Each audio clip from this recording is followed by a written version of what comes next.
gising ayon din sa pag-ibig mo sa akin.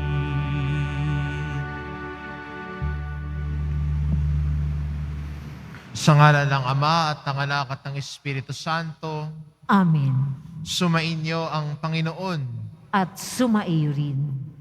Mga kapatid, aminin natin ang ating mga kasalanan upang marapat tayong gumanap sa banal na pagdiriwang.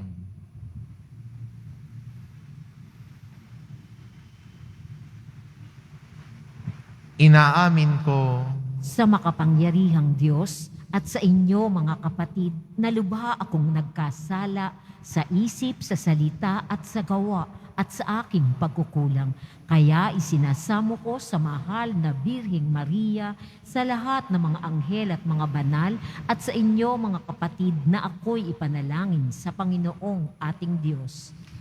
kaawaan tayo ng makapangyarihan Diyos, patawarin tayo sa ating mga kasalanan, at patnubayan tayo sa buhay na walang hanggan. Amen. Panginoon, kaawaan mo kami. Panginoon, kaawaan mo kami. Kristo, kaawaan mo kami. Kristo, kaawaan mo kami. Panginoon, kaawaan mo kami. Panginoon, kaawaan mo kami. Manalangin tayo.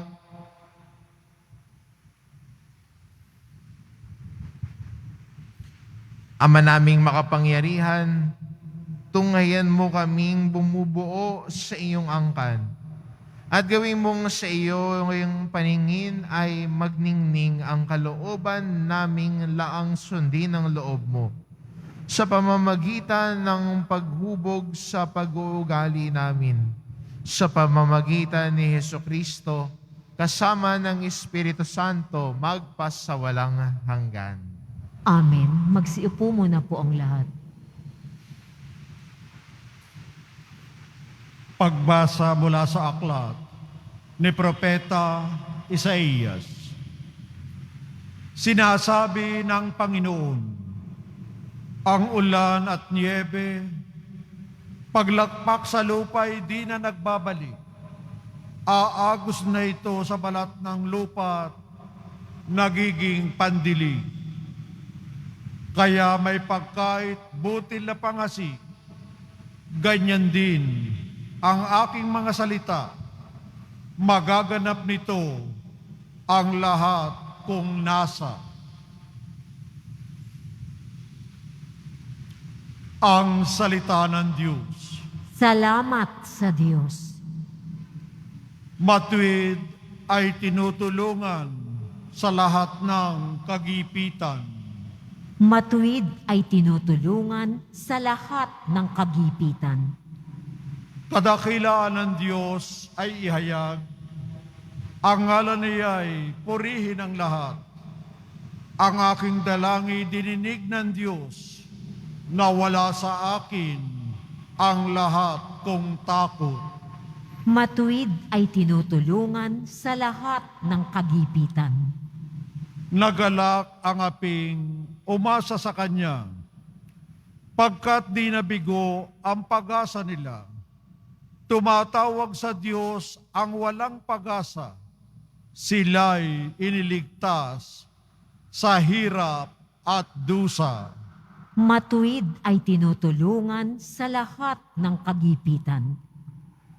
Kinukupkop ng Diyos ang mga matuwid at ang taghoy nila'y Kanyang dinirinig. Nililipol niya yaong masasama hanggang sa mapawi sa isip ng madla. Matuwid ay tinutulungan sa lahat ng kagipitan. Agad dinirinig daing ng matuwid. Inililigtas sila sa mga panganib. Tumutulong siya sa nasisiphayo. Ang walang pag-asa'y hindi binibigo. Matuwid ay tinutulungan sa lahat ng kagipitan. Magsitayo na po ang lahat.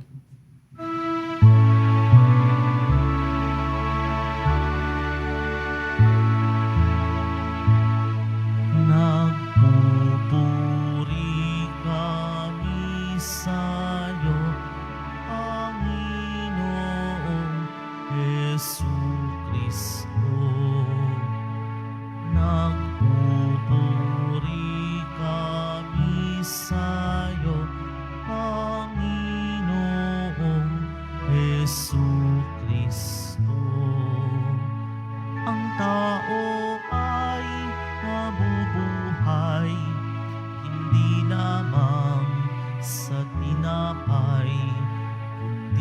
salitang mahal mula sa bibig na banal ng Ama nating may kapal. Nagpupuri kami sa'yo, Panginoong Jesucristo.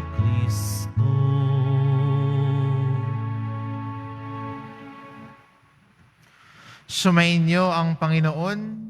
At sumaiyo rin. Ang mabuting balita ng Panginoon ayon kay San Mateo. Papuri sa iyo, Panginoon. Noong panahong iyon, sinabi ni Jesus sa kanyang mga alagad, sa pananalangin ninyo'y huwag kayong gagamit ng napakaraming salita, gaya ng ginagawa ng mga hintil. Ang akala nila'y pinakikinggan sila ng Diyos dahil sa dami ng kanilang salita. Huwag ninyo silang tularan, sapagkat alam na ng inyong Ama ang inyong kinakailangan bago pa ninyo hingin sa Kanya. Ganito kayo manalangin. Ama naming nasa langit, sambahin nawa ang pangalan mo. Ikaw nawa ang maghari sa amin.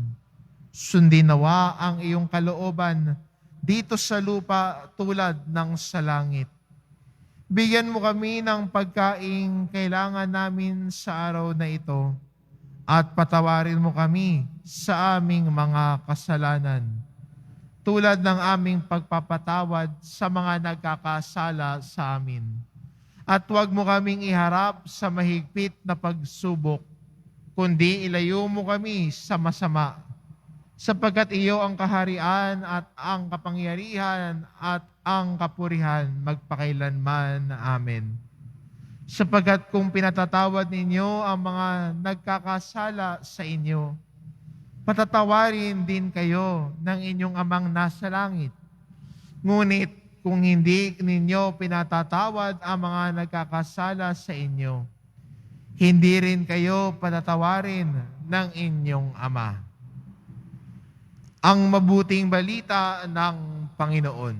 Pinupuri ka namin, Panginoong Hesukristo. Iupo muna po. Ang ating pagbasa po ay, lalo-lalo na ho, ang ating ebanghelyo ay karamihan po ay pamilyar. Dinadasal ho natin araw-araw.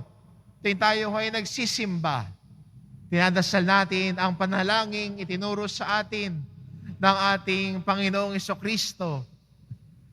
Ngunit sa umagang ito, sa ating misa ay maganda hong mapansin ang isang napakahalaga hong turo ni Jesus na binigyan niya tayo ng lakas ng loob na tawagin ang Diyos bilang Ama.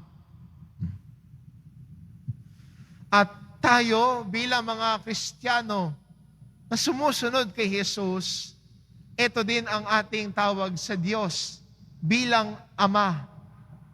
Ama na nagmamahal sa atin. Ama na kumakalinga sa atin. Ama na gubagabay ho sa atin. Kaya magandang pansinin sa ating unang pagbasa na sinasabi ho ng Panginoon na sana parang ulan at niebe, na tulad ng ulan at niyebeng humahalik sa lupa at tinatanggap ito, hindi ibinabalik ng lupa ang tubig pabalik sa taas. Tinatanggap. Ganon din sana ang puso natin pag tayo ay nakikinig sa salita ng Diyos. Pag tayo nakikinig sa mabuting balita ng Panginoon, tinatanggap din natin ito ng buo. Hindi natin tatanggapin kung ano yung gusto ko lang. Pag ayaw ko niyan, hindi ko tatanggapin. Pag ito gusto ko tanggapin, o sige, tatanggapin kayo, paniniwalaan ko yan. Pag yung isa ayaw ko, sasantabi. Hindi ho ganoon. Sana ang mabuting balita, ang utos ng Diyos, ay buong pusong tinatanggap natin sa ating buhay. At tinatanggap natin ito ng buong buo. Tinatanggap ito at niyayakap sa ating pamumuhay. Bakit? Kasi tinitignan natin ang Diyos bilang Ama, sinusundan natin ang halimbawa ni Jesus na naging masunurin sa Ama. Hindi ba't ito ang turo sa atin ng ating Pong Jesus Nazareno? Ang pagiging masunurin sa Ama. Kaya magandang paanyaya sa atin sa panahong ito ng Kwaresma, ang bukas pusong pagtanggap at pananalig natin sa salita ng Diyos. Hindi yung pag gusto ko lang paniwalaan, gusto ko lang tanggapin, yun lamang. Kundi tinatanggapin na natin ito ng buong buo. Yayakapin natin at paniniwalaan ang turo ng Diyos sa Biblia ng buong buo. Hindi tingi-tingi. Buo ang pagsunod natin sa Kanya. Dahil buong buo din naman ang pagmamahal natin sa Kanya, di ba? Kung buo ang pagmamahal natin sa Diyos, buo din nating niyayakap ang Kanyang turo at mga halutuntunin sa atin. Dahil tinatawag natin siya bilang Ama. At pag tinatawag natin siyang bilang Ama, tayo ay may tiwala, pananampalataya, at higit sa lahat, napupuno din tayo ng pagmamahal sa Kanya. Amen. Magsitayo na po ang lahat.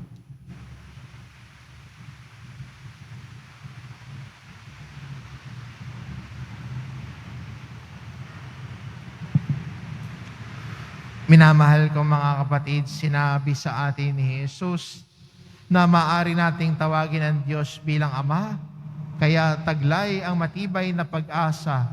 Idulog natin sa Kanyang harapan ang ating mga kahilingan. Ang ating itugon, Ama, basbasan mo ang iyong mga anak. Ama, basbasan mo ang iyong mga anak. Ang simbahan sa buong mundo, naway laging magpahayag ng matibay na pagtitiwala sa pagdating ng kaharian ng Ama. Isang kaharian ng pag-ibig, katarungan at kapayapaan. Manalangin tayo. Ama, basbasan mo ang iyong mga anak.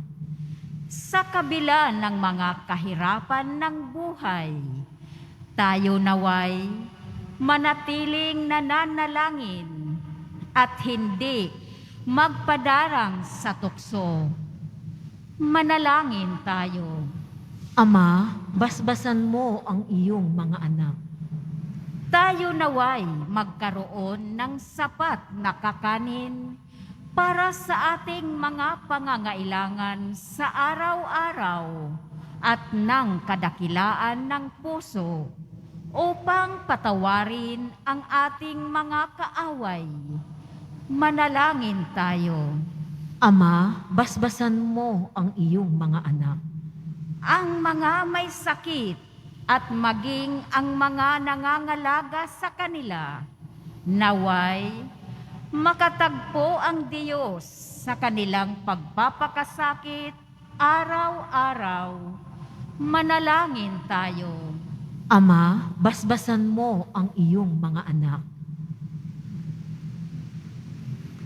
Ama naming nasa langit, nagpapasalamat kami sa iyo sa pagdinig mo sa aming mga kahilingan. Hinihiling namin ito sa pamamagitan ni Kristong aming Panginoon. Amen. Magsiupo muna po ang lahat.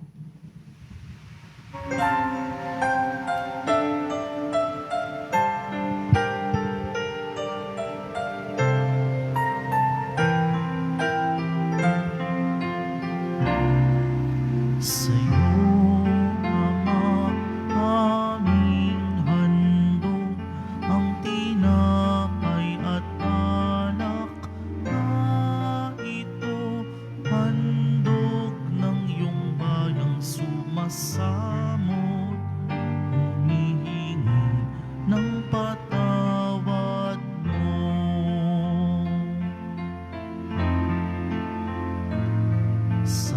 sumunod sa utos mo. Nalulugod akong labis, di masukat ang dala ko, pagkat aking iniibig. Sa'yo, Ama, aming handog ang tinapay at alak, na ito handog ng iyong bayang sumasakot, humihingi ng patawad mo. Magsitayo na po ang lahat. Manalangin kayo mga kapatid, upang ang paghahain natin ay kalugdan ng Diyos amang makapangyarihan. Tanggapin nawa ng Panginoon itong paghahain sa iyong mga kamay sa kapurihan niya at karangalan sa ating kapakinabangan at sa buong sambayanan niyang banal. Ama namin lumika, inihahain namin ang aming ding tinanggap mula sa iyong kagandahang loob sa aming lahat. Ang pagkait at inuming ito ay pinangnawa namin bilang tagapagdulot ng buhay mong walang maliw sa pamamagitan ni Jesucristo kasama ng Espiritu Santo, magpasawalang hanggan. Amen. Sumainyo ang Panginoon. At sumaiyo rin. Itaas sa Diyos ang inyong puso at diwa. Itinaas na namin sa Panginoon. Pasalamatan natin ang Panginoong ating Diyos. Marapat na siya ay pasalamatan. Ama naming makapangyarihan, tunay ngang marapat na ikaw ay aming pasalamatan sa pamamagitan ni Jesucristo na aming Panginoon. Binibigyan mo kami ng bagong pagkakataon upang ganapin ang paghahanda ngayon para sa pagdiriwang ng muling pagkabuhay. Kaisa ng iyong anak na minamahal, aming inilalaan ang panahon na lino't yaman para ganapin ang iyong kalooban na ang kapwa-tao ay lubos na damayan. Sa pagdiriwang namin sa aming pagsilang bilang mga kaanib ng iyong sambayanan, kami iyong pinagkakamit ng katayuang ganap sa pagtatangkilik. Kaya kaisa ng mga anghel na nagsisiawit ng papuri sa iyo, nang walang humpay sa kalangitan, kami nagbubunyi sa iyong kadakilaan. Santo, Santo, Santo, Panginoong Diyos ng mga hukbo, napupuno ang langit at lupa ng kadakilaan mo o sana sa kaitaasan. Pinagpala ang naparirito sa ngalan ng Panginoon o sana sa kaitaasan. Magsiluhod po ang lahat. Ama naming banal, ikaw ang bukal ng tanang kabanalan, kaya't sa pamamagitan ng iyong Espiritu gawin mong banal ang kaloob na ito, upang para sa amin maging katawan at dugo ng aming Panginoong Hesukristo. Bago niya pinagtiis ang kusang loob na maging handog, hinawakan niya ang tinapay, pinasalamatan kanya. Pinagati-hati niya iyon, iniabot sa kanyang mga alagad at sinabi, "Tanggapin ninyong lahat ito at kanin, ito ang aking katawan na ihahandog para sa inyo."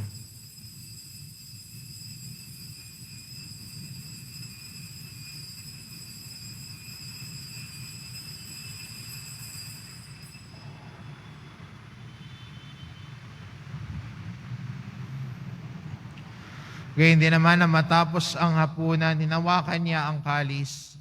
Muli kanyang pinasalamatan. Iniabot niya ang kalis sa kanyang mga alagad at sinabi, "Tanggapin ninyong lahat ito at inumin. Ito ang kalis ng aking dugo ng bago at walang hanggang tipan. Ang aking dugo na ibubuhos para sa inyo at para sa lahat, sa ikapagpapatawad ng mga kasalanan. Gawin ninyo ito sa pag-alala sa akin."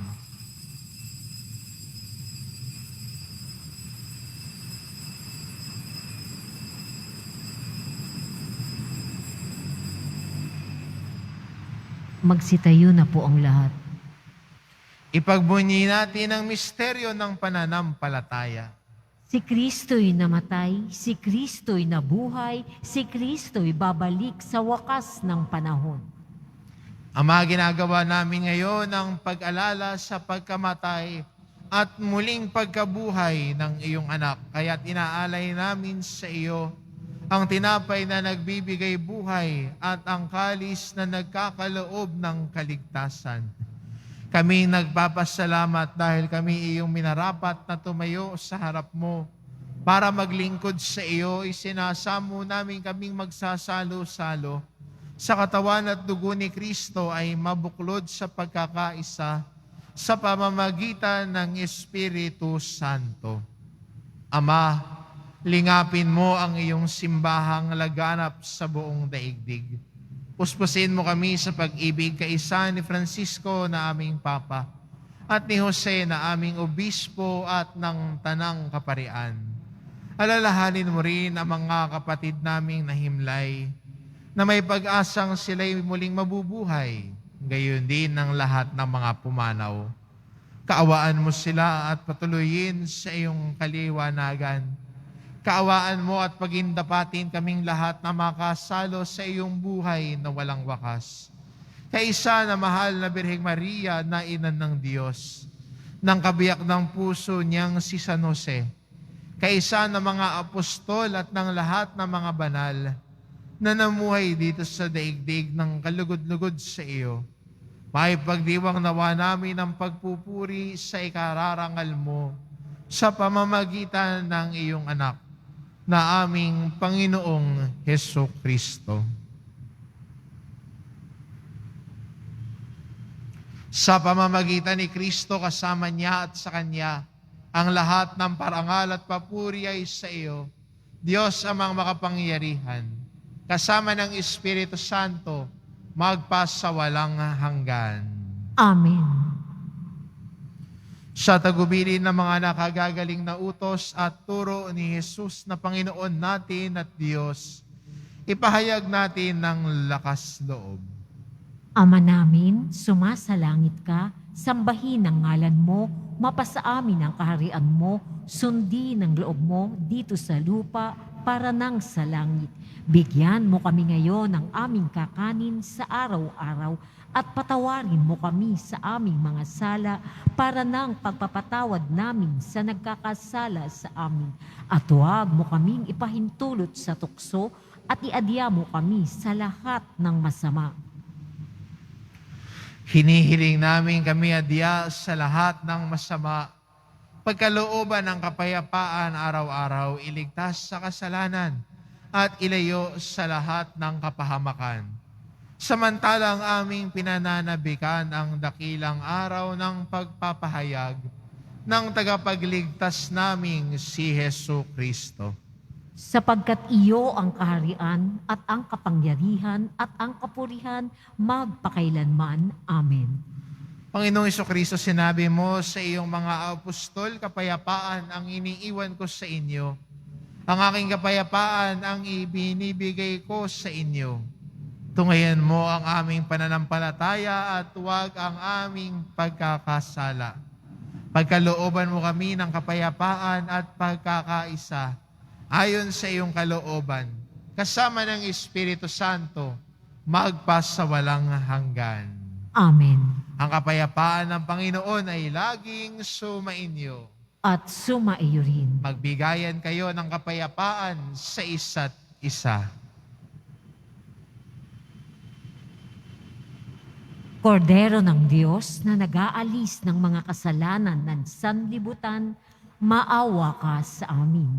Kordero ng Diyos na nag-aalis ng mga kasalanan ng sanlibutan, maawa ka sa amin. Kordero ng Diyos na nag-aalis ng mga kasalanan ng sanlibutan, ipagkaloob mo sa amin ang kapayapaan. Magsilod po ang lahat.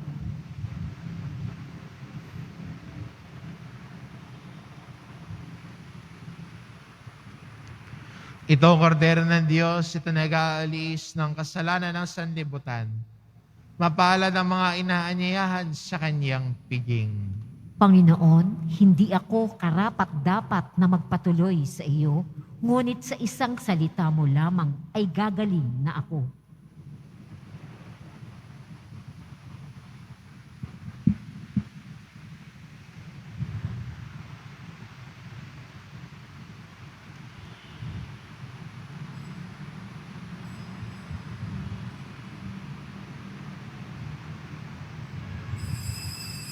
Para sa lahat ng tatanggap ng banal na komunyon, ang tamang paraan ng pagtanggap ay kaliwang kamay sa ibabaw ng kanang kamay at sasagot tayo ng amen pagkasabi ng pari o lay minister ng katawan ni Kristo at isubo sa bibig bago umalis sa harapan ng pari o lay minister.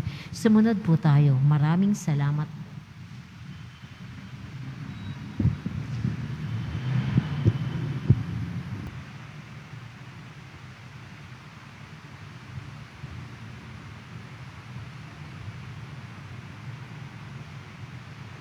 Announcement, ang lahat po ay inaanyayahang dumalo sa ating Lenten Recollection mamaya sa ganap na 7 ng gabi dito sa ating simbahan. Ang ating pong tagapagsalita sa araw na ito ay si Reverend Father Hans Magdurulang, ang ating parochial vicar. Maraming salamat po.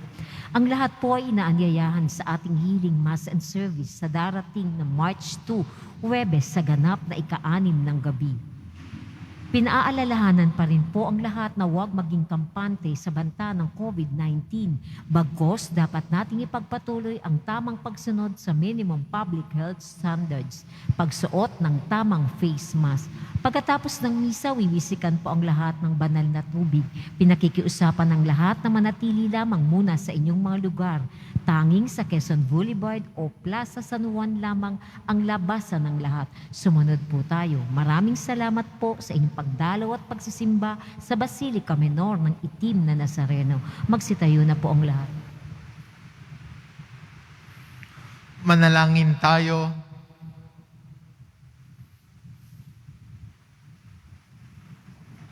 Ama naming mapagmahal, naway aming pakinabangan ang aming sa aming pagdiriwang, ang hupag-hupog ng aming hangarin sa buhay, upang mahalin namin ang iyong mga pinahahalagahan sa pamamagitan ni Hesukristo, kasama ng Espiritu Santo, magpasawalang hanggan.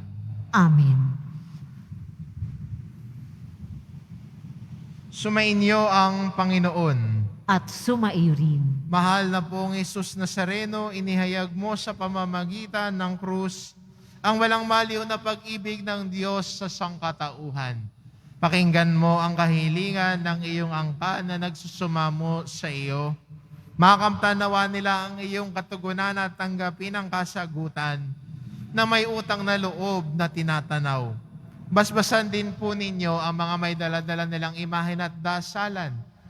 Sa pamamagitan ng bendisyon na ito, naway maalala nila ang mga pangako nila noon sa binyag, na ikaw ang kanilang iibigin at paglilingkuran bilang Panginoon magpasawalang hanggan. Amen. At pagpalain kayo ng ating mapagmahal na Diyos, ang Ama at ang Anak at ang Espiritu Santo. Amen. Humayo kayo, taglayang kapayapaan ng poong Jesus Nazareno. Salamat sa Diyos.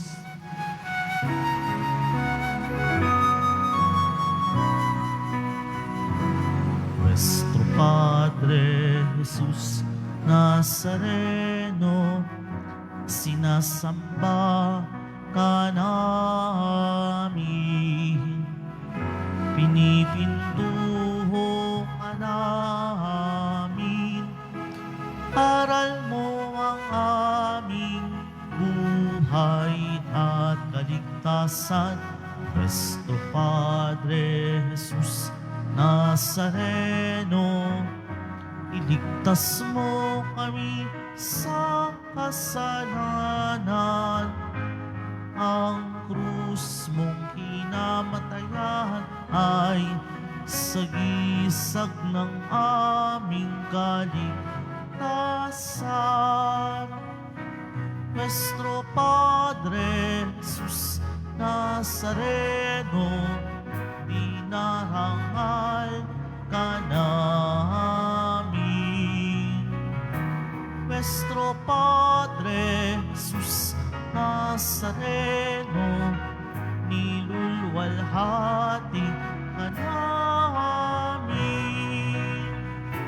Nuestro Padre Jesus Nazareno, dinarangal ka namin. Nuestro Padre Jesus Nazareno, nilulwalhati ka namin.